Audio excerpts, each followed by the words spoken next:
Homage to our root teacher, Shakyamuni Buddha. Homage to our root teacher, Shakyamuni Buddha. Homage to our root teacher, Shakyamuni Buddha. Homage to our root teacher, Shakyamuni Buddha. Homage to our root teacher, Shakyamuni Buddha. Homage to our root teacher, Shakyamuni Buddha. It is rare to hear the teaching of the Pratimoksha Sutra, It is rare to hear the teaching of the Pratimoksha Sutra, and it may take countless great eons to encounter it. and it may take countless great eons to encounter it. Studying and reciting it are also rare. Studying and reciting it are also rare. Practicing it is the rarest of all. Practicing it is the rarest of all. So take some time to develop a bodhicitta motivation.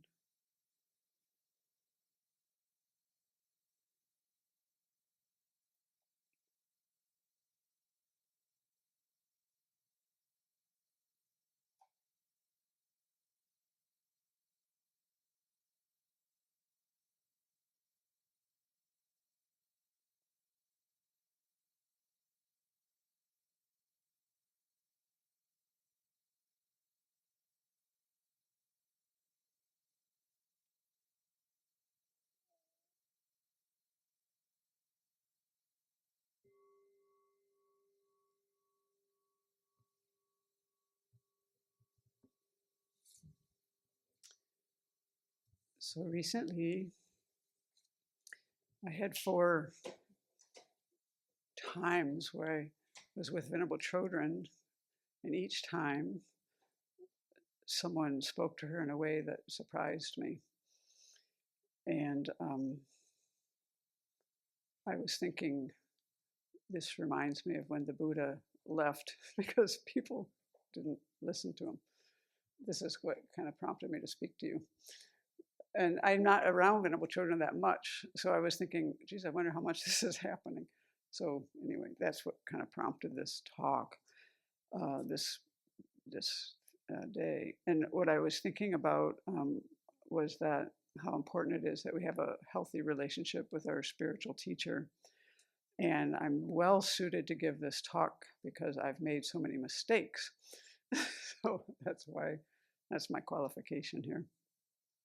But I actually think that there's things that I wanted to share with the community. And Venerable Chodron and I were talking, and she said, well, why don't you do this at the Vinaya class? So here I am. And the first thing has to do mostly has to do with how we speak with our spiritual mentor. And this is my perspective on this. And so I think when we go and ask for advice, we have to be in the right state of mind. We have to be open and sincere and wanting to learn. And if we find that our mind varies from that with what we hear, then for myself, I find it best to try to notice if I'm being reactive or afflicted, anything like that, and then I try to keep my mouth shut. And the thing about this is that at first when we live here, kind of like the easy things we work on, but as we live here longer, some of our problems are a little more entrenched. So in a way, it almost gets harder. But our job, I see my job, and for my own difficulties, is to try to be aware of that and keep my mind more receptive. Because usually when we're getting advice, it's kind of like things that we maybe don't want to hear about ourselves. And so it's easy to be reactive or things like that. And so, but this is like an amazing thing to have a person who is willing to give us advice. And not just any person, but in my view, Venerable Chodron is actually, I don't know anyone with more wisdom or compassion that I would trust more for this. And myself, I find it a little hard to give advice to people. I'm more like maybe not willing because I'm not sure that I would know how, or I might not have always the proper motivation. It's something I quite appreciate. And so I thought to share some things I've learned. So yeah, sometimes it's hard to hear things because we're oftentimes hearing about things that we aren't aware of because we can't see our faults. Yeah, but if you actually in that situation where you're going to ask for advice, one thing is if you don't really want to be guided, maybe don't ask. Wait till you're at a place where you want to be guided, because that would make more sense. Um, for myself, I think I found that really early on here that a spiritual mentor is not a therapist. I can remember a few early incidences before I ordained, where I was like, oh, okay, this is different. And I think it's good to understand that. I learned a lot about making dramas out of things, and I've kind of learned not to make, mountains out of molehills so much. And I think that finding, having that kind of feedback with the mind of going into these, like when you're going to ask for things, like, how can I change? That's really what I'm asking myself. I know I need to change and I need help, and that's why I would go. That's when I ask for help, because I'm stuck, or I just don't know, or I need advice on certain situations. Then there's other times where advice is given, but you've not asked for it. And it's just, this is part of what we sign up for here. And so, really, in a lot of ways, I think of this as kind of like our pavarana, where, I mean, a lot of times you just have a free flowing discussion and that all works. But there are some times for me where I realize this is not a moment for me to speak. I just need to listen. And usually I need to go away and think about things. And usually, if it's advice I wasn't really asking for, I might not have wanted it, right? And then I'm more likely to be reactive. So then it's more important for me to try to be on top of myself and go away and think about things. And I think that's been the most important thing for me, is to try to understand what I'm being told and why, and just learn about myself. And I think that I can't say that enough. I think that is really, really helpful, because the longer I look at something, the more sides of it that I can see, and I learn more that way.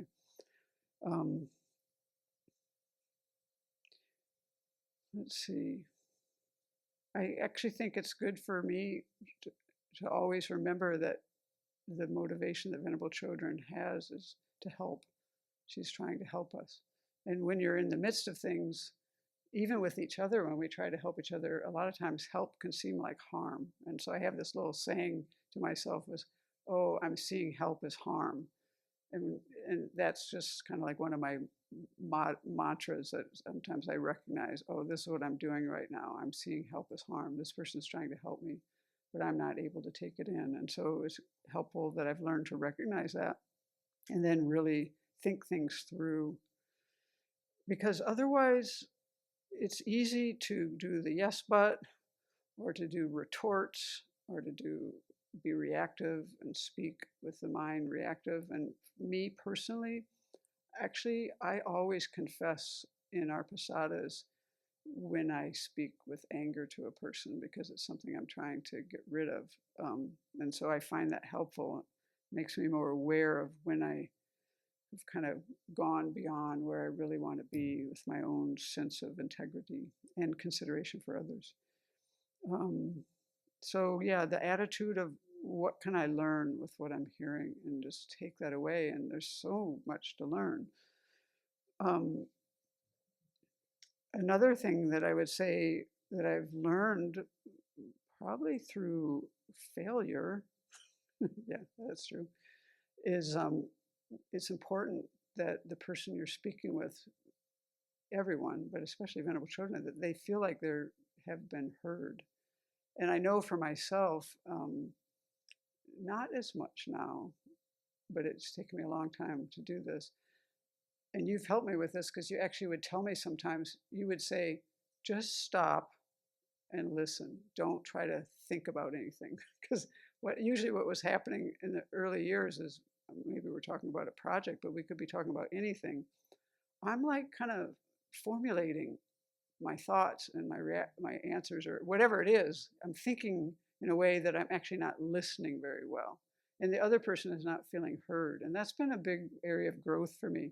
It reminds me more of like what works so well in our discussion groups, when we just listen to another person, and how important it is and how beneficial it is for whoever, but especially our spiritual mentors, so they feel heard. I mean, like, why would you take your time if somebody's really not listening, you know. So that's been a big lesson for me, and I think that's true for anyone I talk with. Not that I always am able to do that, but it is something that I find beneficial to recognize in myself.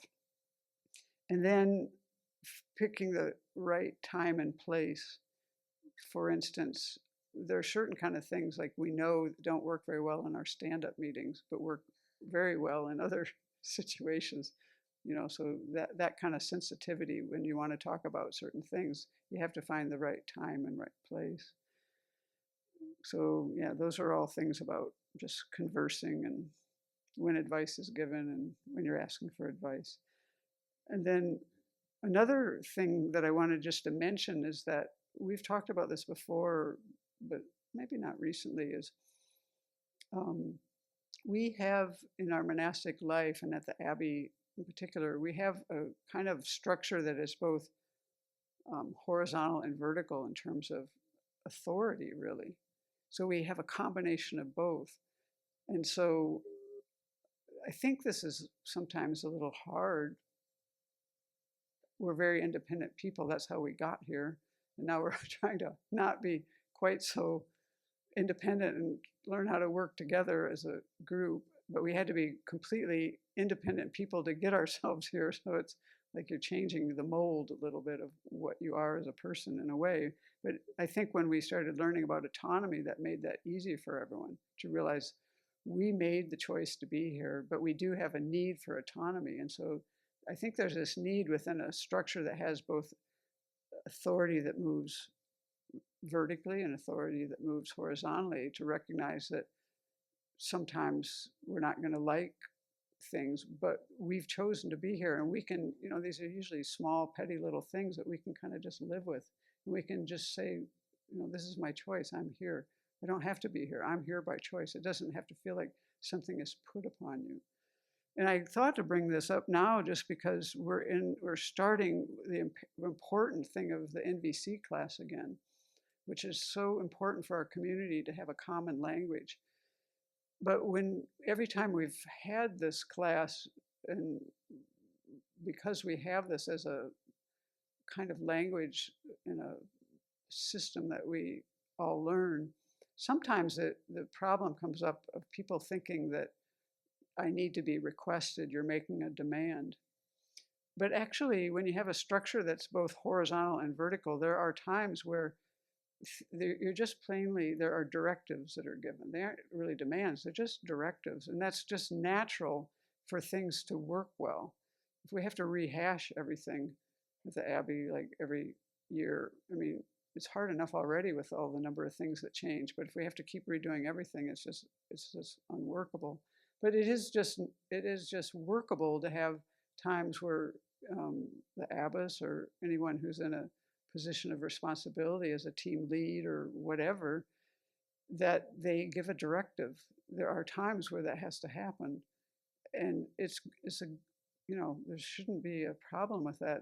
Not every situation is one where it's one that fits for requests. It just doesn't work that way. If you were a surgeon and you had to like request the assistant for your scalpel and they were like, well, that sounds like a demand, you know, I'm not going to give it to you.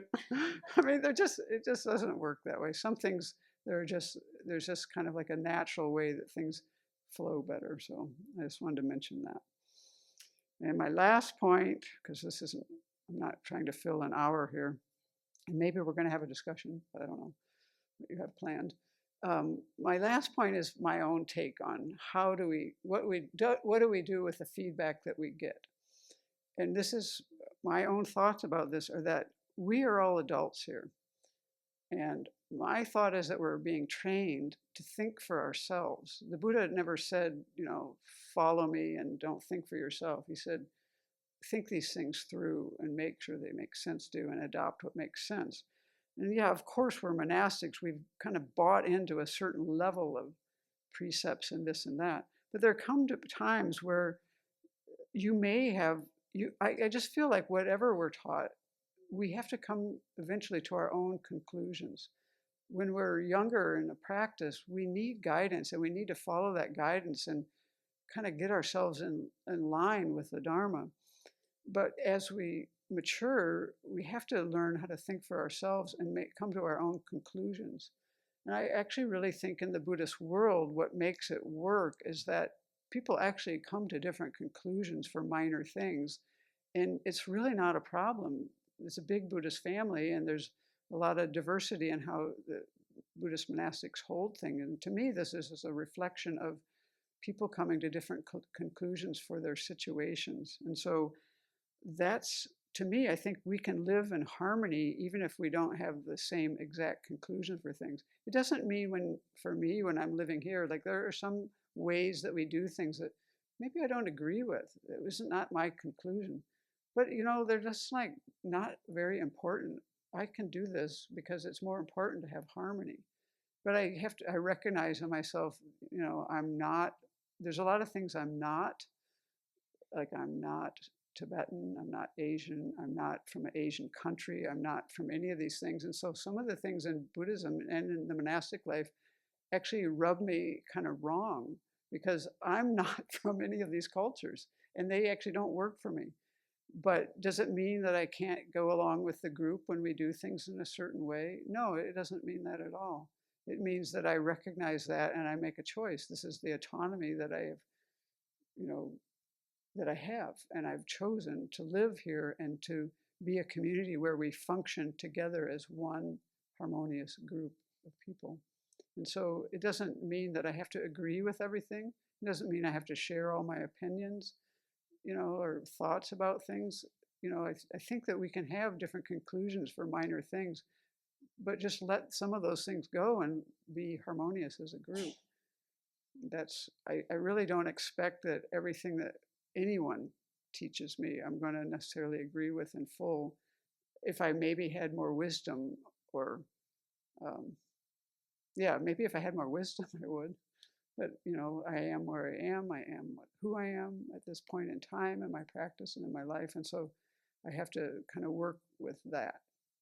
And so yeah, we're all adults. We can come to our own conclusions, and we might realize that they're going to need to be revised because we're immature. And we're going to mature more as time goes by. So, yeah, I just really appreciate that Venerable is teaching us and that she has guided us and she is guiding us. And when I saw just these interactions, I just thought, I don't think this is exactly right. And then I heard Venerable say, kind of in a joking way, like making jokes about not being listened to just in the last week too. And I'm like, maybe we should be a little more direct and just lay this out, because I think it's that important that we all learn in our own way how to work with having a spiritual mentor and having the kind of structure that we live in, and being able to learn how to do this harmoniously and maybe with fewer mistakes. I've made a lot, and I've learned a lot from other people, and I actually really think that as a group of people, that because we have more people who have been here for more years, there's more people to guide us, and I think that the community as a whole is doing amazingly well because of all that we have. I mean, we have so many resources within our group to help every person now that it's just amazing. And so, yeah, I'm not like saying that we're not doing well. I'm not saying that at all. I'm just saying that when I saw this, I was like, no, I think a little course correction is necessary, because I don't think it's proper to speak to our abbess in this way. And maybe we could, do you want to discuss this? If anybody has anything we can talk about this and we could share with each other. I mean, there's a lot of people, everyone here has had experiences with how they handle themselves in a monastic life. So if anyone has things they want to share, yeah. I guess I've been confused and struggling and fumbling a lot with learning the difference between discussing things, sharing information, and yeah, I like looking at different things from different points of view, sharing information versus just do as directed. Like when? Yeah, yeah. Because I think I've fumbled thinking that I'm discussing things, but it often, I think, gets interpreted as pushing or not listening or Yeah, that's hard. Do people have any ideas about this? I find that I only know my own experience. So, um, well, if you watch the other person, you might find out sooner rather than later. You know, if you only are able to if you're only in your own head about what you're thinking, what your ideas are, if you find that you have attachment, if you notice that you have attachment to ideas, anything like that, you're kind of in trouble. But I think if we actually attend to the other person, there usually are kind of clues, nonverbal clues, a little bit. I don't know. I'll just be honest and say there are times when Venerable Children speak to me that I just know I just need to listen now, and I really don't say anything. And I did have to get fired from a project once to learn some of these things. So it's like this is why I mean this. I've made a lot of mistakes. I've made some big mistakes, and luckily, I'm still here. we're getting along great. Still able to ask her advice. Still learning. So I don't know. What do other people think? What I remember hearing is you just listen in the moment and then you go and think about it and then you can come back later to share your thoughts. So not right in that moment. Yeah, that works really well because often, I mean, this is exactly kind of what I was saying is like, I'll just speak from my own experience. What I'm hearing in that moment is not something that I'm always even ready to hear. I don't think. Obviously, Venerable thinks I'm ready to hear it, but maybe I don't feel like so I'm going to react or something is going to be problematic. I'm especially thinking of my earlier years here. And so, but when I would go away and think about things and my mind was much more clear, then I could actually see what she was saying. And I could even talk to my other people here and get more information and learn more, and then exactly that. And then if there's something I didn't understand in that, then go back and ask. But I think the thing that I learned very early on was there is a certain way when I'm going to ask, children for advice or even, I need to approach this in a different way than I had known before I moved here. Like maybe just the models that I grew up in being in educational systems and jobs and whatever. It's like it wasn't the right way of being. Not it's really actually the bottom line of all of this is a certain kind of respect. And I don't think I had learned that how to be that with a spiritual mentor. And it's different from other situations. I mean, I had bosses at work, and there was one boss I had that we always kind of checked the weather before we went in. Because if she was in a good mood, we'd get what we want. And if she was in a bad mood, it wasn't going to go well. So everyone that I worked with was like, how's the weather today? And there, we don't really have that situation here, but you kind of learned how to do it. And so, but that's different. It's just a joke. Yeah, I think that is the way to do it. And then be in a state of mind where you are receptive, you are sincere. It's the proper, a long time ago, Venerable didn't teach for a long time about how to interact with a spiritual mentor for many years. I think she finally realized she had to, and I think that it's important for us to learn this, but it's not always spoken about a lot. And I think the hard thing is to really understand in the moment of a hard lesson is that the person is trying to help you. And we can't kind of really we oftentimes can't see it in that moment. And so if we know that, I mean, if we know that about ourselves, if we know that we have, certain things that are more difficult, that that's kind of our MO, then that's something that we know that we can work with, like you do in any other situation that's a little bit edgy, to be more cautious, to be more on your game, like, aware of what's going on in yourself. And so when we develop that kind of ability, then I think all of this becomes easier. But if you can trust the motivation of the person giving you feedback, I mean, I know from my role here as a senior here, I can't actually give feedback to people unless I think they're receptive. And so there are some people I don't give feedback to because I don't know how to do it. I can't do it skillfully and it won't be heard.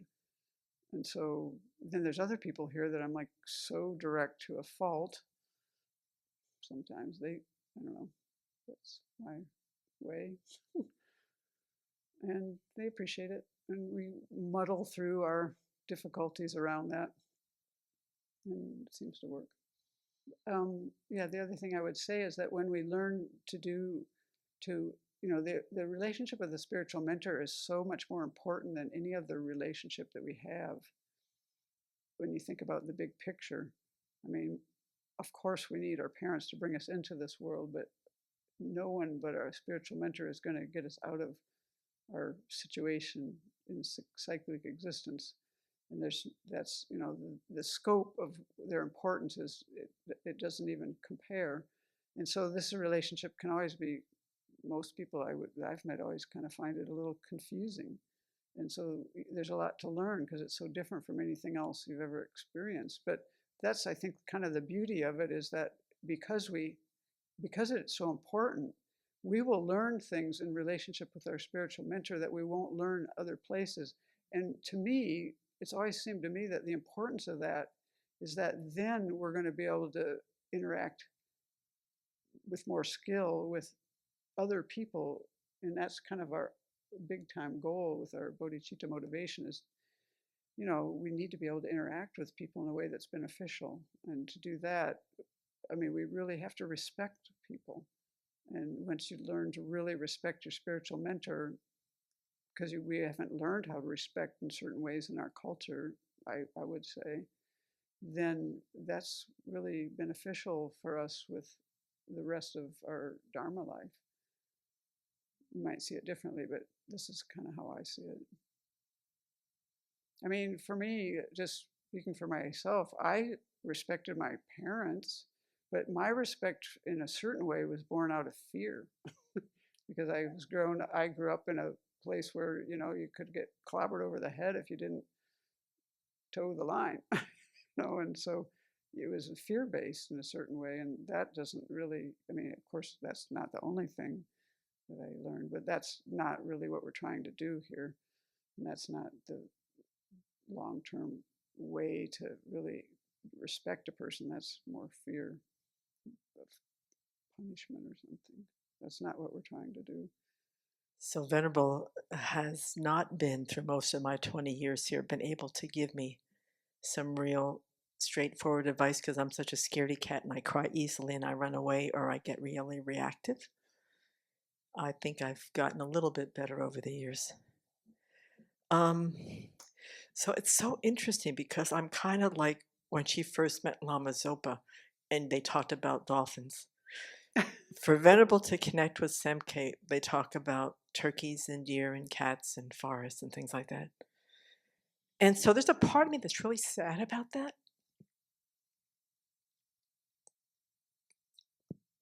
That my teacher has to be so careful. And then I don't ask her a lot about my practice. I don't know whether I don't know what the questions are or I don't want to bother her. But there are times when I really can open my heart to her that she comes back and tells me how much I've grown. And whether it's just the way that I practice she sees, I mean, all of those little things that seem to be kind of superficial, is that she finds the place in me that I can really connect with her. Mhm. And when the kind of the shit hits the fan, like this whole thing about my dad and that BBC a few weeks ago, or the time that I had to go down to Tars because I was like having a meltdown, she says, MK, you know the three principal aspects of the path. You got it. Don't worry about that. Or what you're going to say about your dad. Don't worry about the motion. Just say it. So that's, I mean, the big picture is I've grown because of Venerable, but I sometimes am very sad that I don't have the courage to be able to get the wisdom from her that I know she can really give me. So I find I'm giving myself a little bit of a short end of the stick by not really taking her up on what she can offer. So what I do a lot is I watch her like a hawk. That's a lot of the way that I learned from Venerable. I watch the way she interacts with people, and then I try to replicate that. I'm a really kinesthetic person, but there's a deep, deep sorrow in me that I haven't been able to come to you and really ask you, like, I'm really being a little shit right now, Venerable. Can you help me? I mean, she does it in her kind way, but she can't give it. She can't do a manjushri. She's got to always do a chenrezig with me. You know, you don't seem to need that because you've learned all these things. Yeah, well, I mean, but I'm saying that there's something that I think I'm missing. Oh, Okay, that's what I want to say. But Venerable finds the wisdom to connect with me in ways that I'm growing a lot. But there's a piece of me that's sad that I don't open the door to my mind to take the wisdom that she can really give me.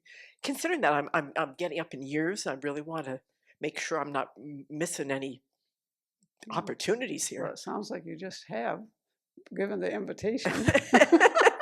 That's what I'm saying. I guess I'm you know, what is there to lose? I mean, what is there to lose? But I don't know what the fear has been all this time, because I know everything that Venable's ever told me when I followed it was absolutely on target.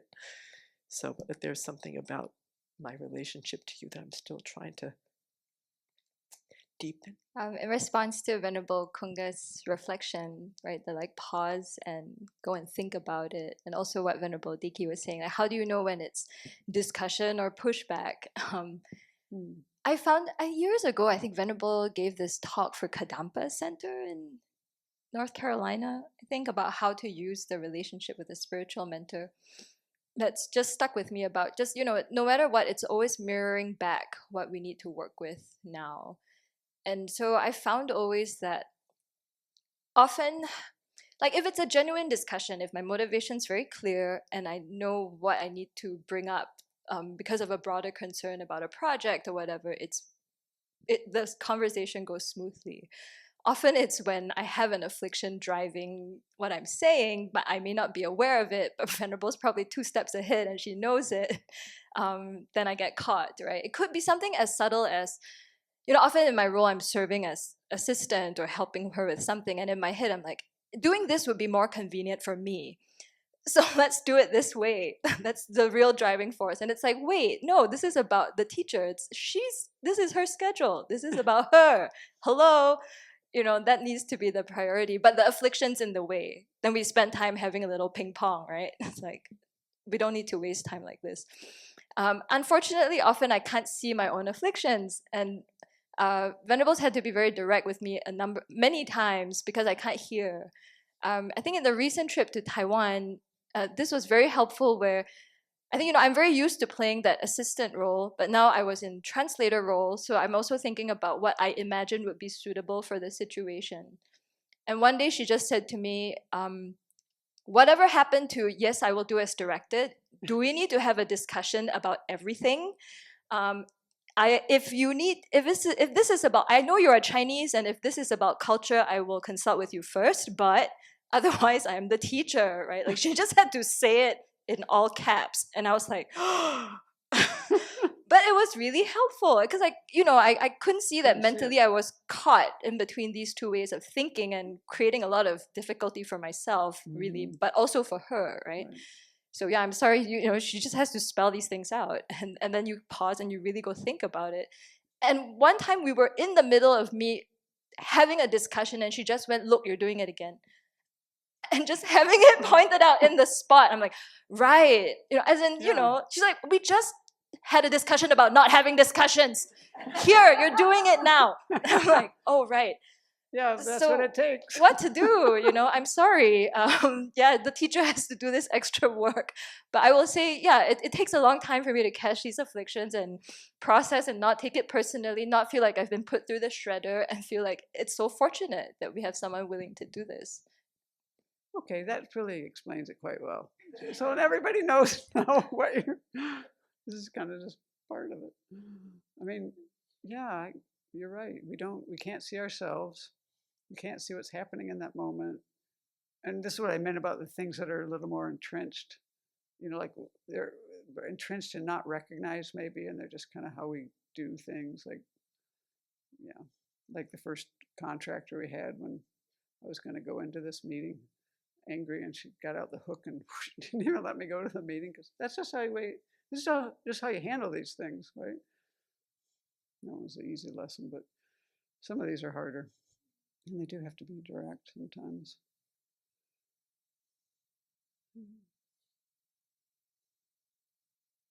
I don't know. I feel my thought is that I've noticed over the years that even when, say, what somebody's studying, Venerable directs people differently. I mean, there's just people have different needs. And so to me, it's kind of natural that people are not all directed the same way, because we're not all the same. We're all quite different. I don't in myself interact with anyone here in exactly the same way. So, I think that some of these things are just going to look different for different people, and that would be kind of normal.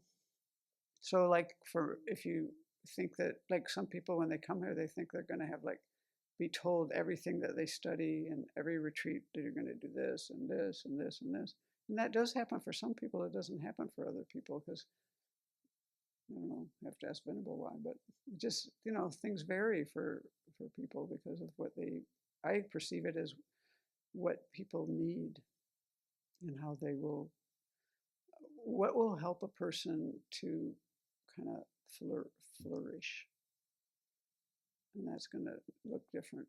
Can you speak about how to know if your relationship is going well? Because according to standard models of what's a healthy, or rather what's a satisfying relationship, there's little confusion, there's you're not feeling really challenged constantly by the other person. You're feeling heard and accepted for who you are. I don't know if that's the spiritual mentor. Exactly. So there's checklist. like a whole I don't different think that's the spiritual mentor checklist. standard. That's what I mean about what we come in with, like in our friendships, with therapists, with families, it kind of this is a different setting. So your question was, how would you know if it was working well? Like, what is a healthy relationship? Like, how do you know it's really doing what it's supposed to do, which is to challenge you to grow? Is it because, okay, for example, I've heard that if your teacher gives you feedback and it's quite straightforward, that's a sign that they trust you. They think that you can handle it. But if they have stopped giving feedback altogether, it could be a sign that they've just kind of given up. So, but from a more like self-centered point of view, if you're constantly getting what you consider negative feedback, you might think, oh my gosh, this relationship is just not going well at all. Mm-hmm. But maybe that's not the case. Well, for my answer to that is, this is in your own heart. You have to look into your own heart, and you have to look at your own life, and you have to, over not a short period of time, but a long period of time, see if you think you're growing. Are you actually growing? And what do you feel and think about this relationship? It's actually all on your side, all on the person's side. I don't think this comes from the teacher's side. To me, my take on this is, this all comes from the student side. We make this relationship a lot what it is. Of course, each person, teacher, or anyone has their own personality, their own habits, their own predispositions, the whole package. Every person's different. But we're the ones who make that what it is. And so, and I think we have to judge that for ourselves. I don't think that another person could actually do that so easily, because I mean, you're asking almost like, yeah, we can see when other people are growing in a certain way because their behaviors change, and they're different than they used to be, and this and that. We've always, most of our friends at the Abbey have always noticed that we grow faster than people that are not here, because we're in the rock tumbler and we grow because it's easier to grow than not. It's too much suffering not to grow. So you better grow unless you like suffering. It's just, I mean, it's an easy equation, But in terms of what you're asking, I think that has to come from your own reflection, from your own heart. And I don't think anyone can give you, I couldn't give you an answer to that.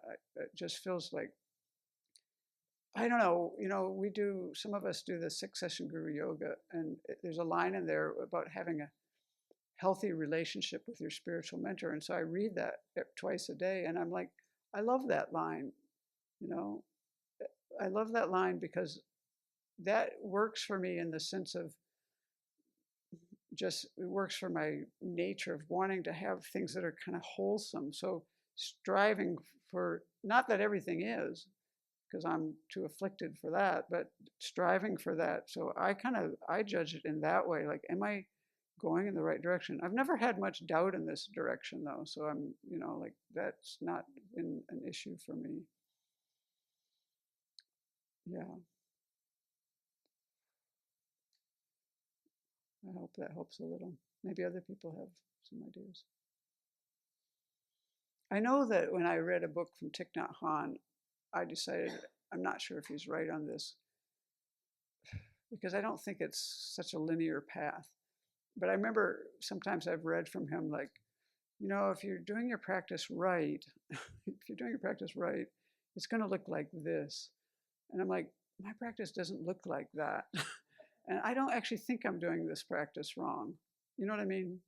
And so I kind of took some of those notions with a little bit of a grain of salt. And I think if I were to talk to him, he would give me some nuance that I wasn't seeing in what I was reading. Sometimes I have this fear that the relationship is not what it's supposed to be. And then I wonder, well, what is it supposed to be?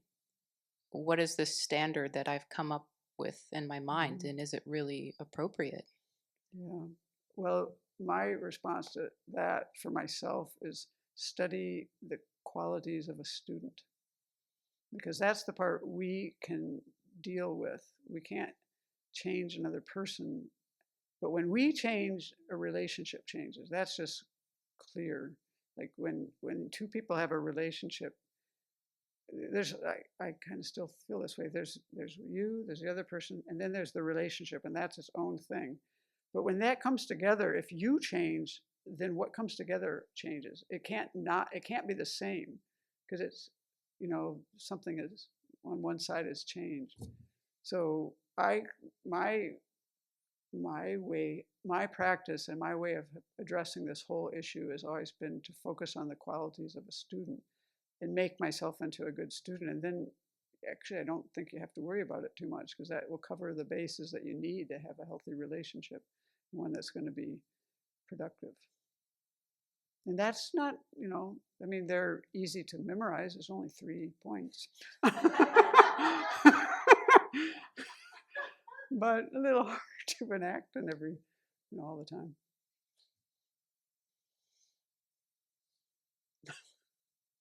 Why am I sitting up here? What a fool. You guys look happy. That's good. And I've been thinking about your question, Venerable Kunga. I would say that I have had a lot of pain and confusion in relationship to the spiritual mentor, because of my own expectations or graspings or needs that coming from my side. And at first, my mind didn't see it that way. It was thinking that the problem's kind of like out there. But eventually it became more clear, like, no, it's coming from my side. And then that pain and confusion is very helpful because it's mirroring back to me my afflictions.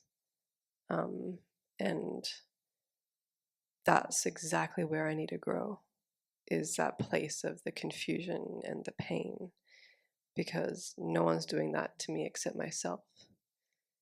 And sometimes it doesn't require anything to be said, and other times it's the sword that comes down and has to be said, look at your need to be special and for attention. It's like, okay, it had to be pointed out that bluntly that time.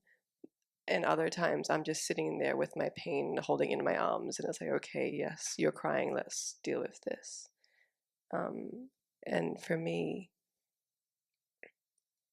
the pain and the confusion isn't a sign that the relationship's not working. It's the opposite. It's a sign that it is, because I'm getting clear about where I need to do the work. And the whole process is, the point of the relationship is to help us liberate ourselves. So if I'm seeing what in my mind I need to work on, then that's the whole point. That reminds me of my last couple of interactions with Darshan Rinpoche. They had a little bit of like me having certain, wanting it to be a certain way, and him like, nope.